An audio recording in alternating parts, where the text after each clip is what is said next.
Pavliuc, who is the London lead at Ryerson University's Faculty of Communication and Design.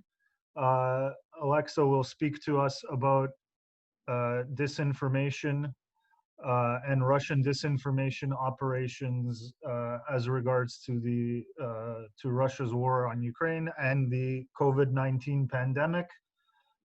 Alexa's work on disinformation has been published by the NATO Defense Strategic Communication Journal and has been featured by CBC News, and she has provided advisory support to both the Canadian government and the European Union. Alexa obtained an MSc in data science from City University of London and a BA in professional communications with a minor in physics from Ryerson University in Toronto. So again, we're very happy to have Alexa with us today. For people who have questions, we will ask them at the end after her presentation. If you could please write them into the Q&A function in Zoom, we will compile them and ask questions after Alexa's completed her presentation. You can write them in at any time. So without further ado, Alexa Pavliuc, please. Thank you so much, Orest, and Ivor for the introductions. So I'm just going to share my screen. Hopefully you can see the lovely poster that was created for today. I liked it so much that I made it the title slide. Oh, great.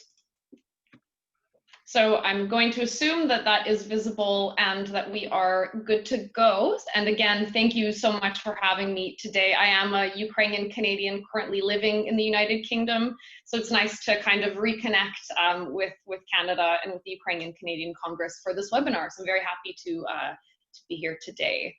So what we're going to cover today will be kind of a mix of things. First, we're going to get a little bit first into the definition of what is disinformation. Then we'll move into looking at what does Russian disinformation actually look like. And that's a little bit more about where my research lies. Then we're going to move into what might Russian disinformation look like on your social media feed anytime and a little bit during COVID. And then finally, tips for protecting yourself from disinformation during COVID-19. The goal of today is, of course, to teach you about this, a little bit about how it's been targeted at North America and Ukraine, but also to get you to feel more aware of your information space, literally just when you're scrolling down your news feed. So that's another kind of goal of today, to help everybody out who's listening in now and into the future. So to start off, again, what is disinformation? A common definition is that it is false or misleading information that is spread deliberately to deceive. And the reason I'm quoting Wikipedia here is because I find it quite interesting that they actually categorize disinformation under their series on war, particularly under related terminology to do with war. So the term disinformation, was coined by Joseph Stalin in 1923. And to this day, the Russians are using this tactic of spreading disinformation or misleading information as one of their active intelligence operations in attempts to manipulate people's feelings and opinions and beliefs, both internally within their own country and internationally. So in 2019, it was estimated by the Rand Corporation that between $600 million and $1 billion were spent in 2019 by Russia on the goal of spreading disinformation, again, both internally and externally. So this misleading information, it could be planted as a seed, right? It could be a small little story that is placed somewhere and watered until it grows, until it begins to manipulate people's feelings and opinions, with the ultimate goal of undermining people's faith in information in general, so not knowing whether something is true or false, and therefore making people distrust even credible information and credible institutions. So I want to emphasize today that disinformation is not just coming from Russia as well, of course, but it is created and spread by many countries to influence people internally within their countries and externally, external populations. So again, I want to also emphasize that disinformation, particularly of the Russian flavor, it's not just fake news headlines, though we will be looking at those a little bit later. It's also kind of slow and repeated exposure to that misleading information from multiple angles over time in order to change our opinions and affect our feelings. So I want to just give one example of Russian disinformation that's quite famous, and again, that existed before we all entered this digital space that we are currently sitting in this webinar. So this is a headline from a 1986 newspaper. And again, speaking of that slow burn and that seed that grows into a life of its own, this is an example of a famous Soviet piece of disinformation. Again, spread before the digital era that the Soviets fabricated to convince the world that AIDS was created in an American government lab, which does actually sound a little similar to a lot of disinformation that's going around today about the origins of COVID, interestingly enough. So the way that the Russians, or sorry, the Soviets managed to get this idea into the public sphere that AIDS is man-made and was created in a US government lab was by first planting a seed. In 1982, it was an anonymous editorial published in a Soviet newspaper claiming to have information that the US government had created AIDS in a man-made in a lab. It took actually 5 years for this little editorial to start getting picked up by international news sources. So from the Soviets, picked up by international news sources. And then what the Soviets did is they then quoted those international sources stating that there is evidence that AIDS is man-made. The Soviets quoted that as the original piece of research finding that out. So they planted a seed internally, it grew externally, and then they referred to those international sources to give the story credibility. And that's how it got famous. And it actually took an entire kind of decade for the lifespan of this story to happen. So again, it was 1982, that first editorial. A decade later, in 1992, a study by the Rand Corporation found that 15% of Americans believed this piece of fake news, that AIDS was man-made by the US government, believed it to be true, 15%. So really it just shows how a small seed, again, that initial anonymous editorial, can kind of grow into a sprout when international news sources start picking up the story and questioning it, and then grows into a tall and imposing tree when 15% of Americans believe for this piece of fake news, literally disinformation, to be true. So this is the long game, and that's an outcome, an example. And again, it took a decade for this one to come into fruition with that 15%. But think about how disinformation is even more accessible to all of us, and it's easier and so much quicker for it to spread online. So this isn't a digital problem, as we all know. I just want to emphasize that this has been happening, of course, before we entered into the digital space. But it's much more, the problem is the speed at which it can spread and the ease at which the stories could be fabricated, created. So after giving you that kind of definition of disinformation, I want to give a bit more structure to that definition. So by doing so, I'm going to explain to you the 4 Ds of Russian disinformation. This is a model of categories that were developed by a man named Ben Nimmo. He's a Russian disinformation researcher who his work I really value.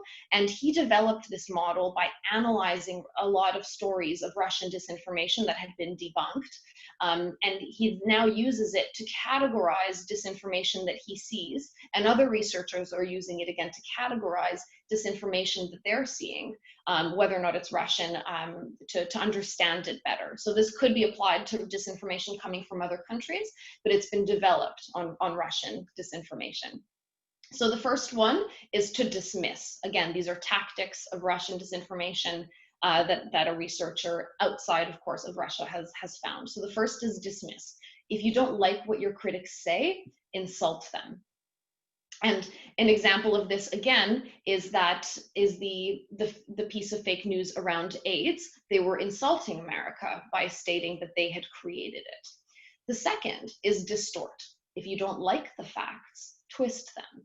We can all remember Russia's response to MH17 when all of their official counter arguments had absolutely no evidence tied to them and were just simply twisting and flipping things on their heads that were found as real evidence by the actual investigators. The third one is distract. If you're accused of something, accuse someone else of doing the same thing. So here we can think about how when Russia was accused of meddling, stories put out by Russian state-backed news outlets that Ukraine was the one doing the meddling. And finally, dismay. If you don't like what someone else is planning, try to scare them off. And unfortunately, this sometimes happens with the killing of innocent journalists in Russia in order to silence them, and also to scare off other journalists and truth tellers within and outside the country. So one thing is that the beauty of social media and disinformation on social media is that once it's been put out there onto Twitter or onto Facebook or onto another online space, it's in the public, and researchers like myself and other international researchers can pick up this information, these data points, and analyze them and try to understand them on a larger scale. So what we're going to do next is to take a look at what Russian disinformation actually looks like. So this is I'm going to show you through a method that I use in my research called network visualization. I'll explain it a bit more in a moment. This is my favorite part here on the right of a Russian disinformation network that I've found so far, because it's so symmetrical and organized. I will talk about it a little bit more, but just that this is a small snippet of a network visualization of a Russian disinformation operation. And I'm getting a bit ahead of myself here, just really do enjoy talking about this, but I will, of course, explain it all bit by bit. And again, we're going to look at that slow and steady infiltration that Russia does with planting seeds and kind of growing them little by little, and then sprouting them and growing them into a tree. So again, what we're going to look at is it's actually a bird's eye view of Russians actually tweeting misleading information to regular people, potentially like yourself or myself on Twitter and online. And we'll specifically look at the different tactics they use or strategies that have been used to influence Ukrainians and Americans in particular. But of course, they have tweeted and spread disinformation in different countries and in different languages, but we're just keeping, sorry if you hear those car honks, just keeping the scope of today's presentation a little bit closer to home. So this is a CBC headline that actually summarized the findings of a paper that I wrote for NATO Defense Strategic Communications that Orest mentioned at the beginning about Russia's troll farm, the Internet Research Agency. So you've probably heard of the Internet Research Agency or the IRA or the Russian troll farm from the US election before. But to summarize, they were a Russian government backed agency, backed by oligarchs, based in St. Petersburg, and they ran influence operations, so trying to influence people on a mass scale on social media, not just on Twitter, also on Facebook and other outlets, in order to push Russian political interests, both internally and externally, internationally. So we're going to look at that internal influence a little bit, the post-Soviet influence towards Ukraine, and then also internationally towards America, particularly around their election. So a lot of their attempts to manipulate people did take place on Twitter, and I analyzed tweets that Twitter found to be coming from the Internet Research Agency, those Russian trolls. Twitter released that data for people like myself to analyze it. So that's what I did, and did find evidence of them trying to manipulate public opinion around MH17 and around the US election. So what I'm going to do now is give you an overview of what those techniques were and how they targeted different people and what they actually looked like from that bird's eye view.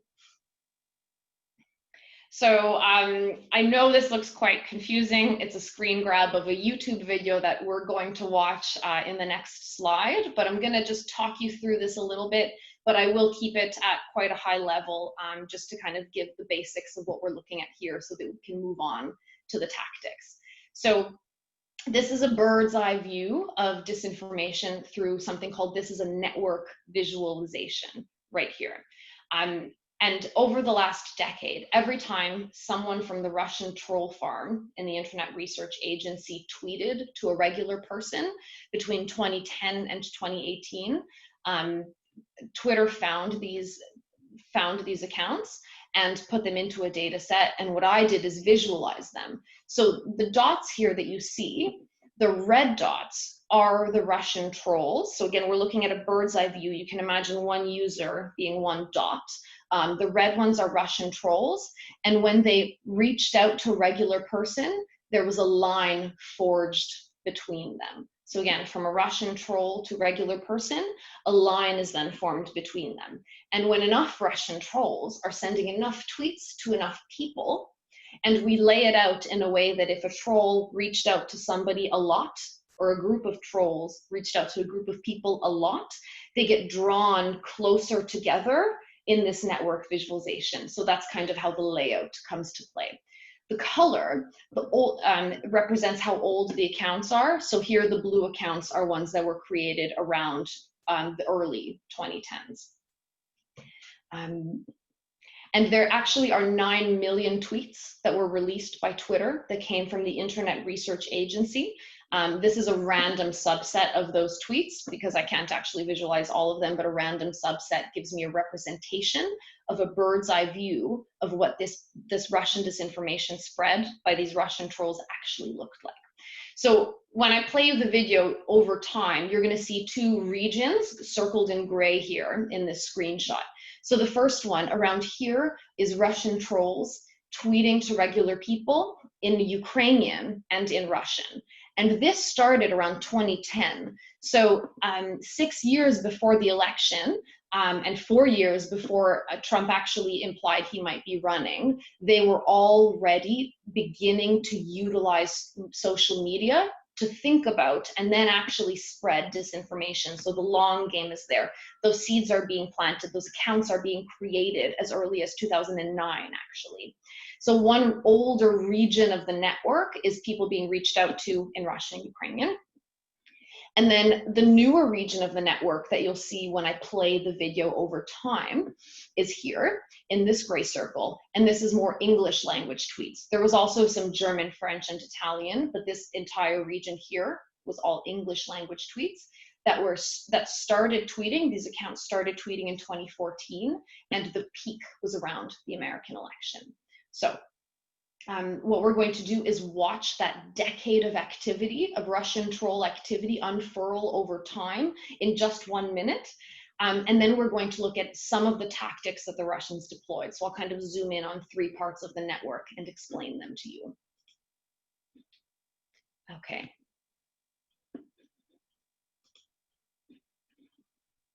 So you can see at the bottom, there is a 2010, and we're starting to see little bits of activity popping up in the center of the network. Russian troll accounts are starting to tweet in Russian and Ukrainian. And we're getting into 2012, there's more tweets happening, more Russian trolls are tweeting to each other, to random people, regular people. Getting into 2014, MH17, huge pickup, lots of activity. We're seeing a lot of tweets coming in English as well internationally. Trump is running for the election. The election is approaching. The entire network is getting busy. These Russian trolls are busy. The election happens. Peak of activity. Slow down. Twitter starts finding these accounts, shutting them down, putting them together, and putting them out to the public for people like me to analyze and visualize. So I know that moved kind of quickly, but now we're going to look at just 3 parts of that network and different networks that I've analyzed.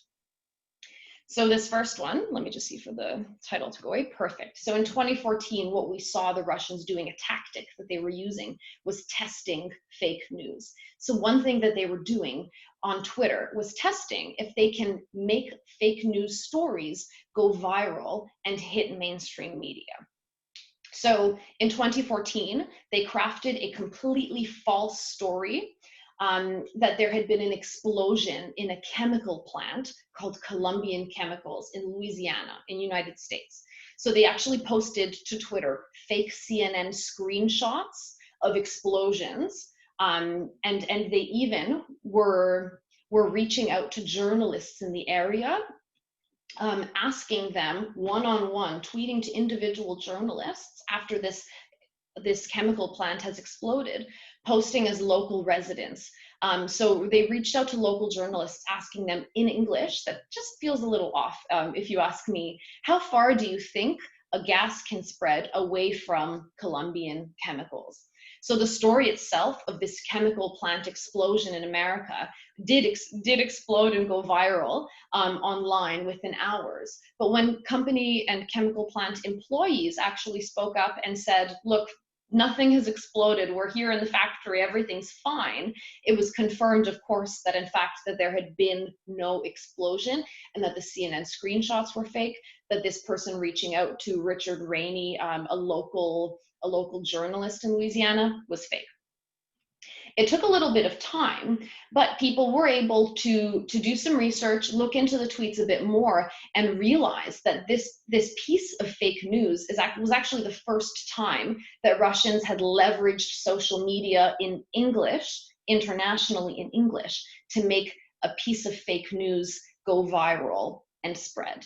But it certainly, of course, was not the last time. So that's the first tactic of testing fake news and making it go viral that we can see from these networks. And again, they're really kind of doing the survival of the fittest thing, trying different methods and seeing what stuck. So the second is, again, that really beautiful symmetrical network that I find so incredibly interesting. And what we can see here in 2014, 2015, when this region of the network was active, when these trolls were tweeting, they were playing around with coordination and automation. So here again, campaigns of coordination and automation. And again, remember that these accounts were set up and managed by real people in an office, like an office that I work in, that any of you could work in. It's real people managing these accounts. And it really kind of reminds me of the human aspect that anytime anyone is trying to get better at something, practice makes perfect. Trying different things out makes you better at them, right? Practicing. So this example, and we look at the symmetry here, this example is of them testing and playing around with coordination of accounts. So on the left here, you can see that Russian trolls, here they're actually black dots, are reaching out, all these black dots, these Russian trolls, are tweeting to a group of people here. So lots of trolls are tweeting to the people in the middle of the network.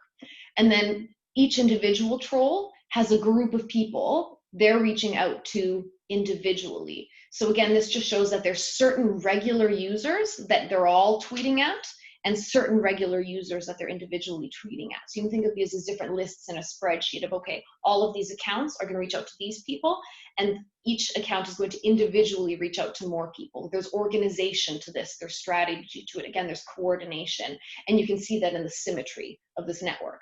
Then overnight, they started not just retweeting all of these people, but sending original tweets. So sending personalized messages to only that select group of people in the middle. And again, what it shows us is that they're practicing coordination. And in case you're wondering what kind of tweets they were actually sending, it was, so the trolls themselves had Cyrillic names, so like Denis Nechayev here, and other Cyrillic names, and they were then copy-pasting English language headlines and sending them to accounts that were within this network. So just copy-pasting headlines. They're practicing seeming like they speak English, because if you send a headline to somebody else, yeah, it's probably copy-pasted, but at least it's in English, so it implies that you understand it, right? So again, this is where they were practicing with coordination. And the final tactic that I want to show you that I've seen the Russians deploy in my networks, but we know has been deployed on other forms of social media and in real life, which I'll get to in a second, is the idea of polarizing people against each other and polarizing a conversation. So in my network, what I found was evidence of that polarization around the American election. And during the election and before, Russian trolls were reaching out to two different groups of people. So the Russian trolls themselves developed these personas as pro-Trump, make America great again, and then pro-Black Lives Matter. And they were reaching out to different groups of people as well. So in the top circle here is, it's a little hard to see, but you can just, it looks like opposing forces of a magnet, hopefully to you, from the top here being pushed outward and this bottom here being pushed outward as well. The top is Make America Great Again and Trump chatter, and then the bottom is Black Lives Matter chatter. So if I zoom into the network, apologies, a little more, it's a little bit pixelated, but you can just see that they're reaching out to different people, forming different communities, and therefore forming different filter bubbles of groups of people. And the trouble with when you do this, when you polarize a population, once you're not exposed at all to information and opinions of the other side, you can't really see eye to eye with them, and you'll disagree with them even more seriously the further you go into your own filter bubble that reconfirms your own beliefs. So, and once you can no longer, to a point where you can no longer see common ground, literally. So again, Russian disinformation actors, from what I've shown you here, they're highly organized. They're actually well funded, which has been found from other research that funds that organization and coordination. And again, they're playing the long game. So an example of that long game organization polarization is from a real life story here. So this is polarization on the streets. You just saw it on social media, people being brought into filter bubbles further apart by Russian trolls. This also happened on Facebook. That was Twitter that I just showed you. Happened on Facebook and was actually brought into real life. So, so again, previously there it was Black Lives Matter versus Trump messages. But here's another example of people no longer seeing eye to eye on a different matter. In 2016 on Facebook, the internet research agency, those Russian trolls, they actually organized two counter protests, two individual, completely separate protests, one for anti-Islam and one for pro-Islam. But because these two Facebook groups that were very popular, they both had, I believe, over 200,000 members of the groups, very popular and really believing in different things. They were both managed, though, by the same group of Russian trolls. These two protests, anti-Islam and pro-Islam, were on the same day, on the same street. You probably heard about this in the news just months before the American election. So what Russia was doing was trying to polarize the population and make people really disagree with each other, not see eye to eye, to a point where they come in person and are having these fights and these protests against each other to really make it seem to the rest of the country and the world how much Americans hate each other. But the seeds of this were grown and fostered by the Russian trolls that created these groups, in particular for these two protests. They wouldn't have happened on the same street on the same day if the Russian trolls hadn't organized them in the first place and formed those communities to oppose each other and be so polarized.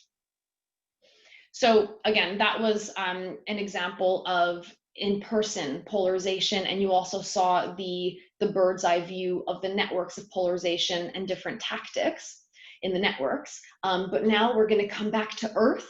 We're going to come back to our desk chairs, our couches, or wherever us people interact with news and media online. I'm currently sitting at my kitchen table. This is where I do work every day. It's where I scroll down Facebook and social media, and of course, for me, the BBC and the CBC to see what's going on around the world. And this is where I'm exposed to, again, information from all around the world.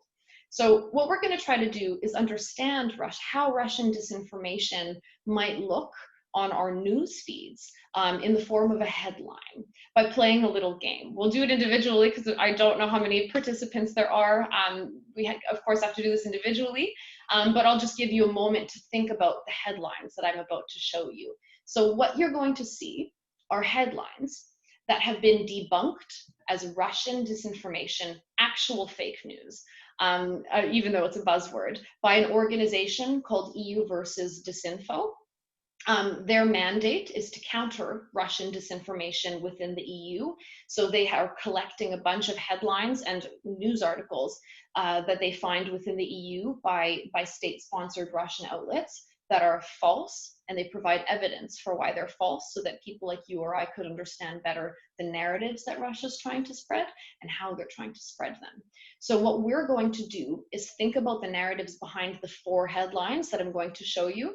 And we're also going to think back to those 4 Ds of disinformation by Ben Nimmo for categorizing disinformation. And we're going to think about which of the Ds are being deployed in each of these headlines.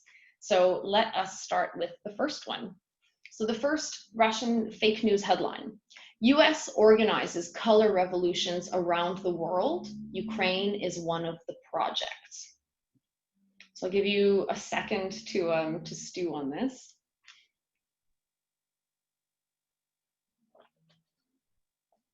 So this is actually from a state-backed radio station. It was kind of a radio segment, and that was sort of the headline of the segment.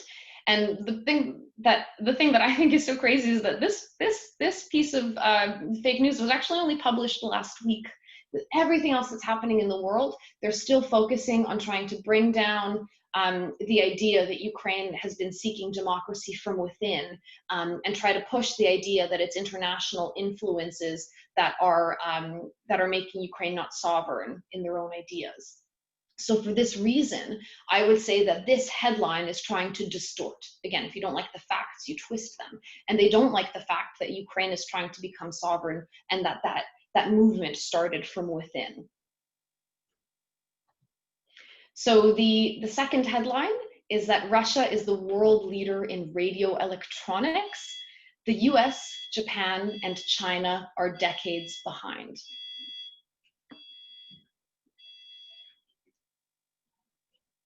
So this article was posted in Russian, kind of implying that the goal of it was to seem impressive against those other countries.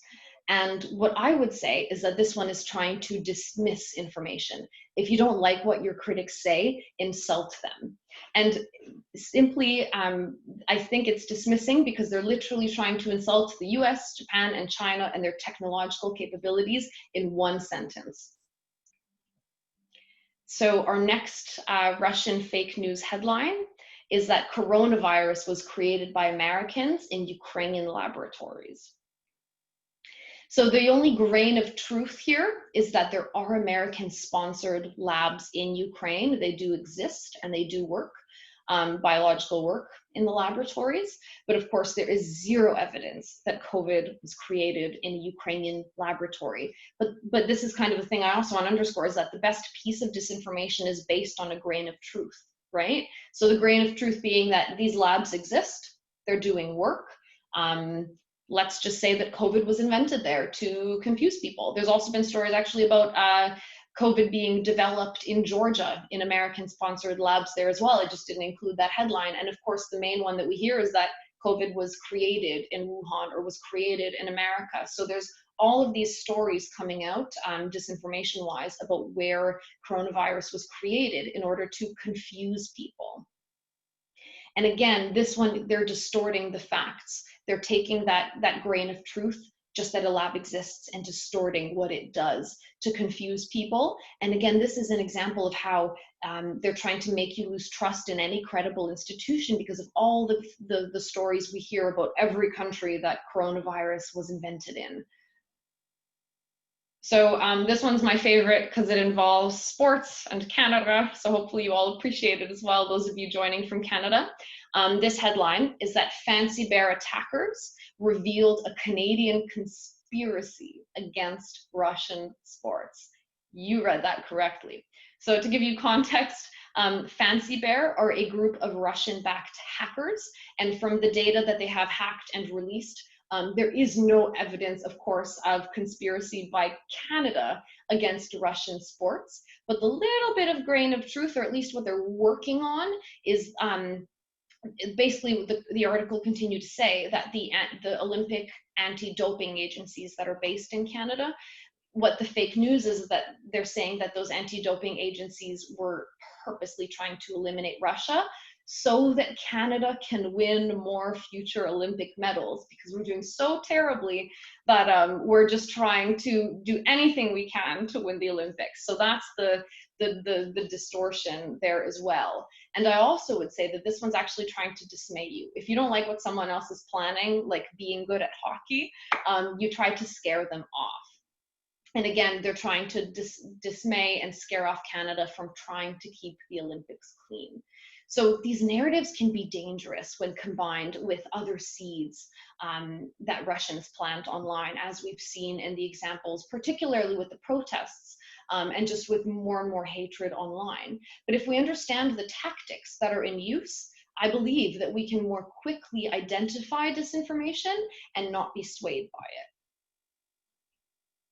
So I hope that you enjoyed that little game of thinking about the ways to categorize Russian disinformation.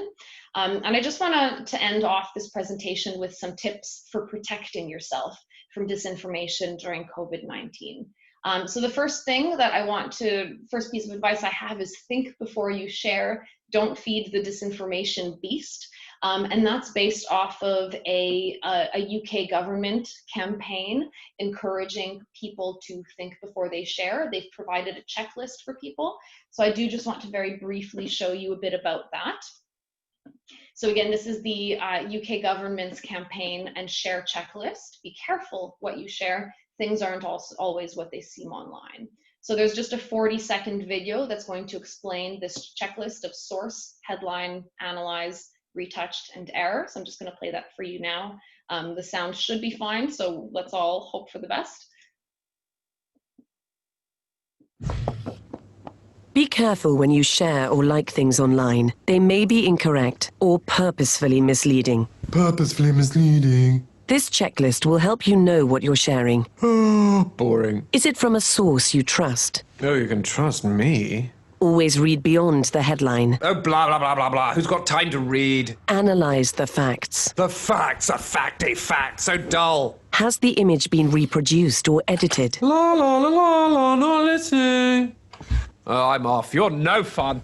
Make sure you know what you're sharing. Use the share checklist. Don't feed the beast. So I thought that was a cute video that kind of summarizes the ways that you should think, the things you should think about before sharing anything online. So my second piece of advice is to seek out credible news sources and don't get all your news from headlines on social media. I know it's easy even for myself to just scroll down Facebook or Twitter to see what's going on in the world. But anytime I end up doing that, I try to also remember to check my BBC app and my CBC app and other news sources to make sure that I'm exposing myself to the most credible information. And I think we should all remember to do that and seek out news. Don't just let it find us on social media. And thirdly, if you see someone sharing what you believe to be fake news, message them privately and explain your concerns. So this is kind of against the idea of commenting, saying somebody is wrong and that the information they've shared is wrong.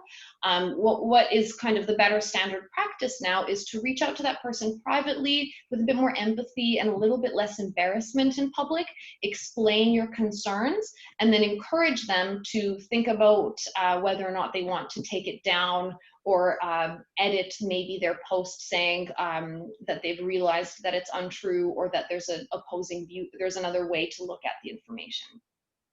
And the final piece of advice that I don't have to tell anyone who's listening to me right now is to educate yourself about the different ways that you could be targeted by disinformation and, again, misleading information. So thank you for joining me today.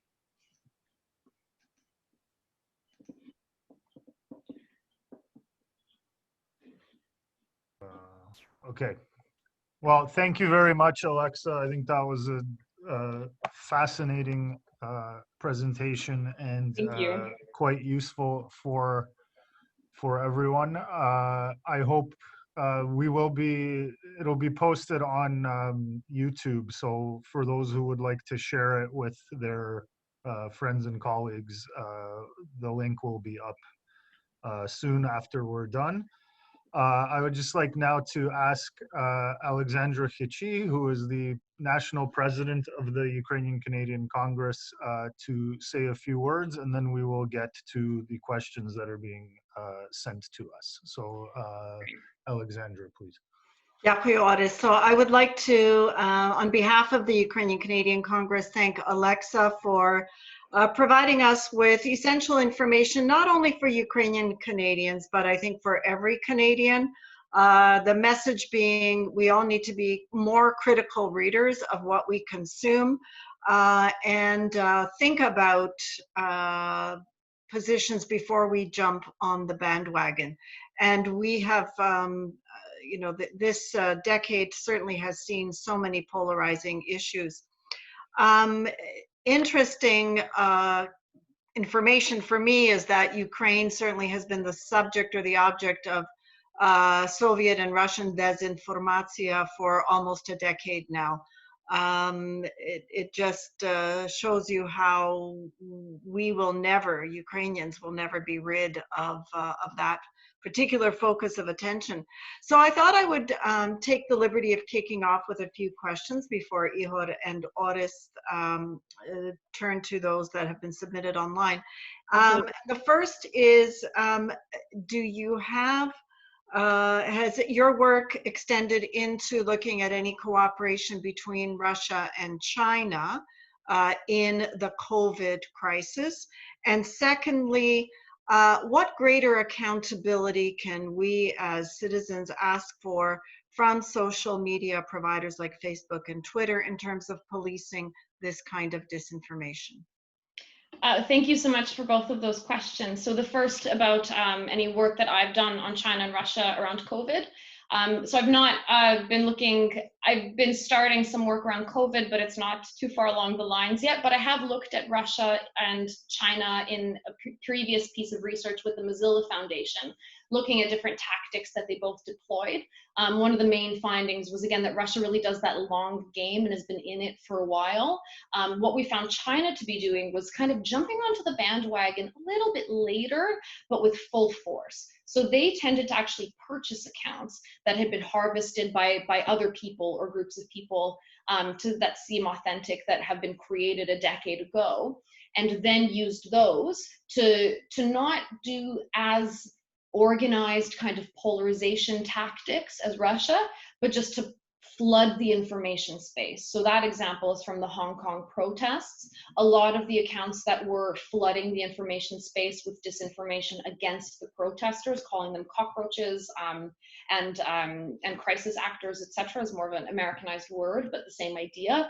A lot of those accounts that were engaging in that were actually purchased or were created in 2019. So that's kind of a difference that I've observed between Russia and China. Of course, their tactics of both of them are always developing and moving along. And I think that a main goal of Russia that you could think about is that, again, they really want to kind of poison your, not even just your information space, but your idea of your information space. And that's about losing trust. So that's about losing trust in institutions and in credible news sources and in each other. And can you remind me of your second question? got a bit excited there. So the second question was around accountability of social media providers like Facebook and Twitter and others. Of course, yeah. So accountability and what they can do for us to help us in our participation in the information space that they've been facilitating as the platforms. What's been happening recently is that at least Twitter is starting to put out more and more warnings. The very newsworthy ones being, of course, against false information that Trump has been spreading. So I think that people are becoming more aware of the fact that there could be people out there trying to manipulate us and confuse us, but we just don't know how to handle it. So if they facilitate at least giving us information up front and continuing on that and continuing to educate people on what they're seeing, I think that's a very positive way forward. over to you, Orest, to field questions from our audience. Great. Dakuyu. Okay, so we do have quite a few questions here. I will kind of try to combine them so that we can get to all of them. I think the first two questions are first of all, what is the end goal in all this with Russia and China and other states and organizations? But also, and related to that is, what do we do to fight against this, and what the future is for how to effectively combat this once we know presumably what the goal is, that it is easier then to counter it. So that if we could do that question first, and then we'll get to as many other ones as we can.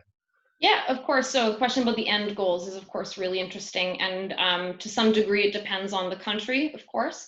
I have looked at disinformation that's been spread on Twitter by 6 countries in a piece of research recently. And a thing that you see is, of course, they're trying to push their own agendas, right? It could be internal, it could be external. Depending on the country. Russia, as I showed, has both internal and external. Some smaller countries tend to just be more engaging in misleading information internally on their own population. And I think that, again, back to the Russian end goals is really distrust in institutions and each other, and to some degree hatred towards each other, like we saw in those protests that came into real life from the social media misleading information. And about the future, I think, of course, educating our own populations and the value of social media firms educating people on their platforms is very important, and working together against this common goal.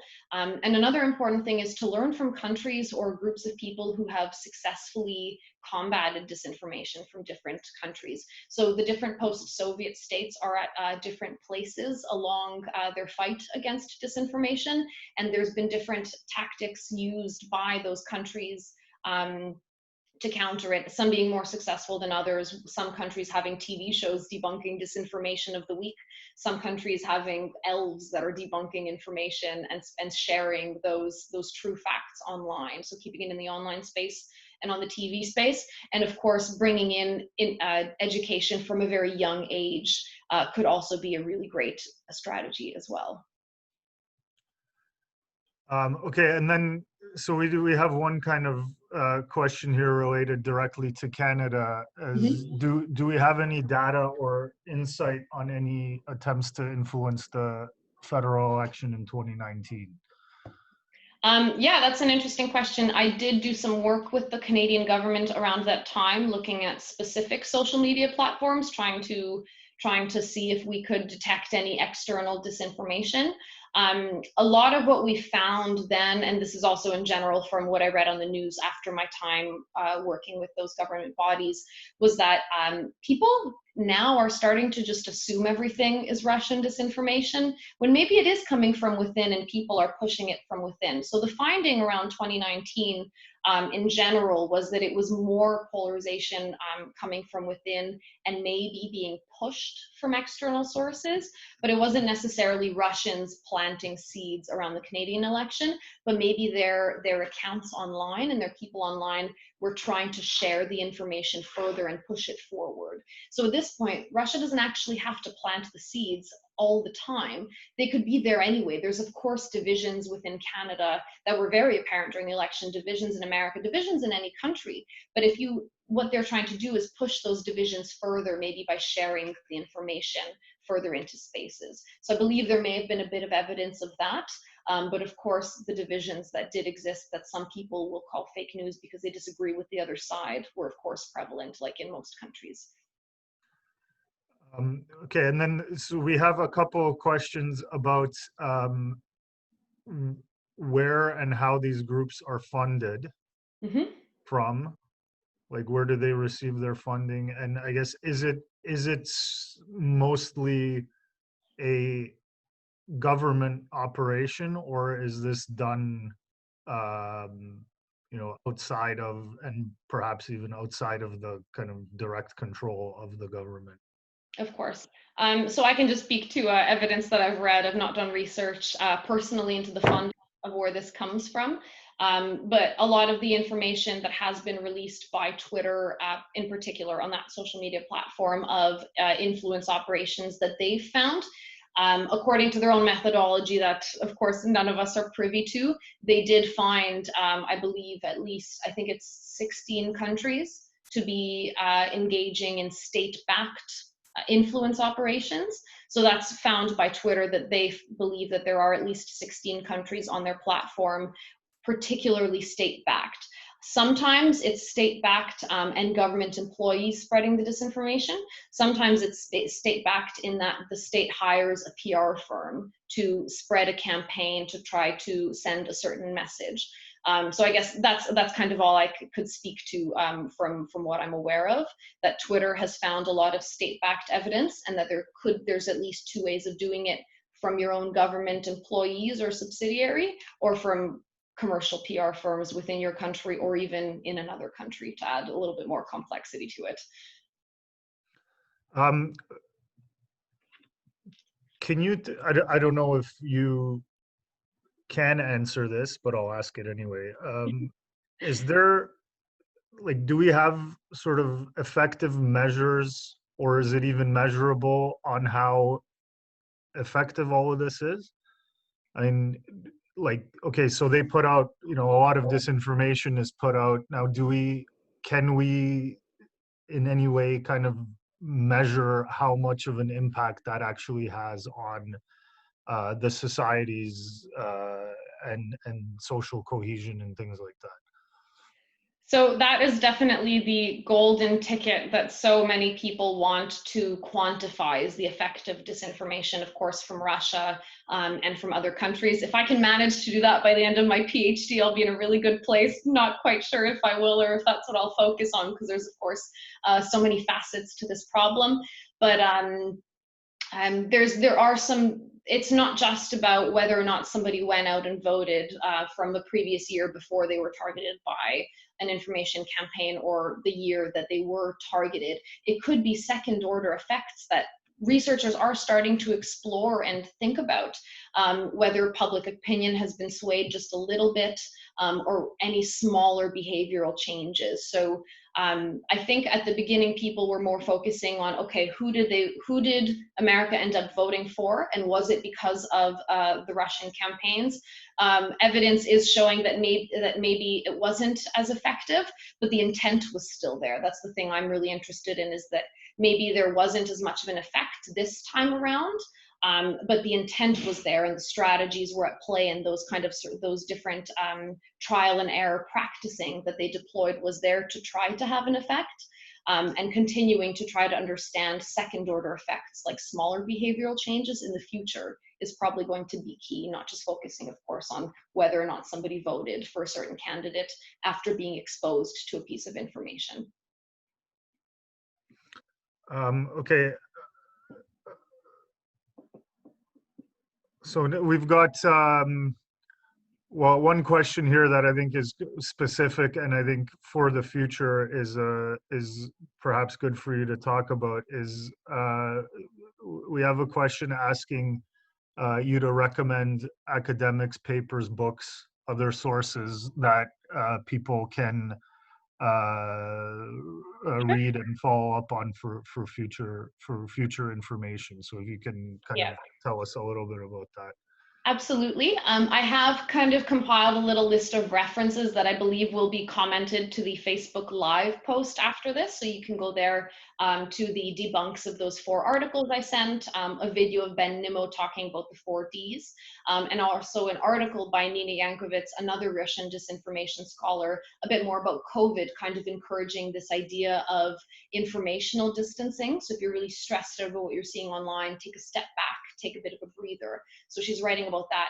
And actually a main thing that I want to recommend that talks a little bit about the other post-Soviet countries that are fighting Russian disinformation in different ways, and there are a lot of success stories with actual positive effects, is a book by Nina Yankovits called How to Lose the Information War.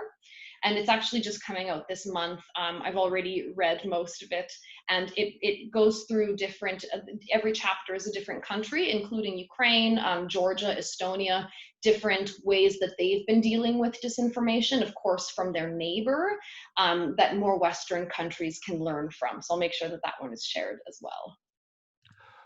Okay, we are quickly running out of time here, so there is one, maybe two more questions. So there is a very interesting one, which is, have you examined the issue of prominent American or Ukrainian nationals, politicians, journalists acting as conduits for Russian disinformation? I mean, this is a very interesting question, because these things are put out and then may have political benefit for one or other American, maybe even Canadian, Ukrainian politician.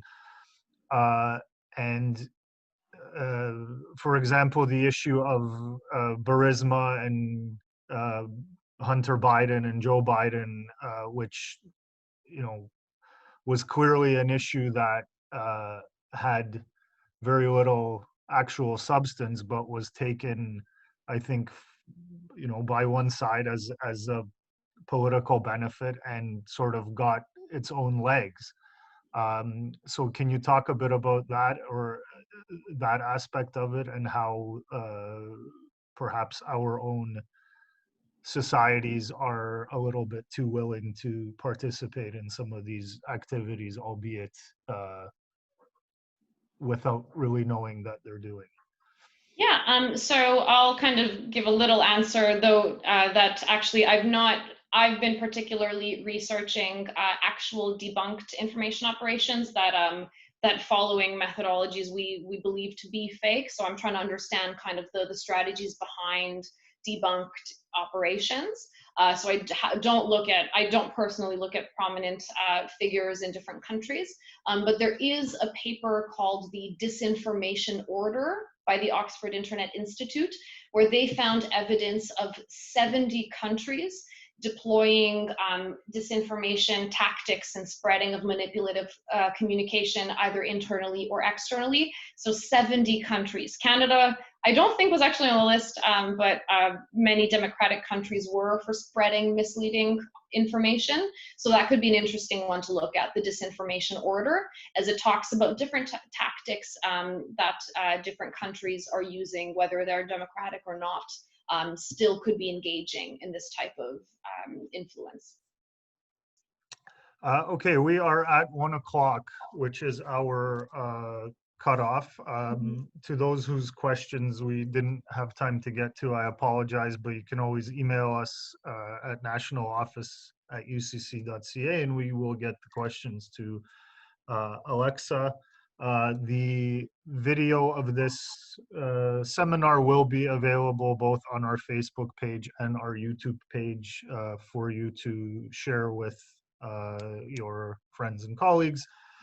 So once again, Alexa, thank you very much for what was a fascinating and engaging discussion. And thank you to everybody who called in to listen. And we will be keeping everyone up to date on future UCC webinars.